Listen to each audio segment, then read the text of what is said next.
বাংলাদেশের ৩০০ আসনের ২৯৯টা আসনে জনগণ ভোট দিবে আগামীর এমপি বানানোর জন্য। ঢাকা ১৫ আসনের জনগণ ভোট দিবে বাংলাদেশের আগামী প্রধানমন্ত্রী নির্বাচন করার জন্য।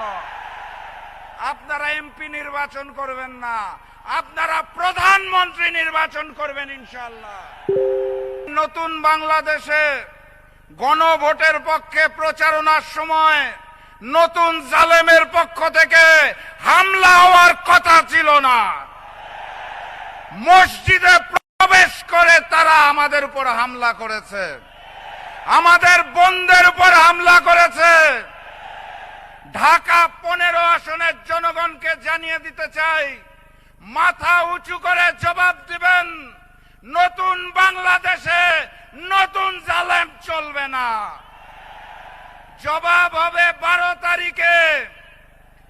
আমরা শান্তি চাই, কিন্তু কেউ যদি অশান্তি সৃষ্টি করতে চায় তাহলে আমরা শহীদ হতে জানি, আমরা রুখে দাঁড়াতে জানি। আমি অত্যন্ত সৌভাগ্যবান, একটি আসনে নির্বাচন করার কথা ছিল। ঐক্যের বৃহত্তর স্বার্থে নির্বাচন করছি না, এখন ৩০০ আসনে প্রচারণা করতে পারবো আলহামদুলিল্লাহ। এবং প্রচারণা শুরু করলাম আমিরে জামাত ডাক্তার শফিকুর রহমানের সমাবেশ দিয়ে আলহামদুলিল্লাহ। ঢাকা ১৫ আসনের জনগণ আমার চেয়েও সৌভাগ্যবান।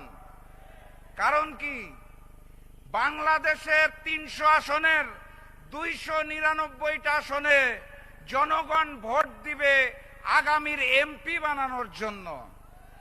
ঢাকা ১৫ আসনের জনগণ ভোট দিবে বাংলাদেশের আগামী প্রধানমন্ত্রী নির্বাচন করার জন্য। আপনারা এমপি নির্বাচন করবেন না, আপনারা প্রধানমন্ত্রী নির্বাচন করবেন ইনশাআল্লাহ। কথাবার্তা পরিষ্কার। ডাক্তার শফিকুর রহমান বলে দিয়েছে ঐক্যবদ্ধ বাংলাদেশ। আমরা সেই ঐক্যবদ্ধ বাংলাদেশ, আমরাই বাংলাদেশ, বাম বিএনপি বনাম ঐক্যবদ্ধ বাংলাদেশ।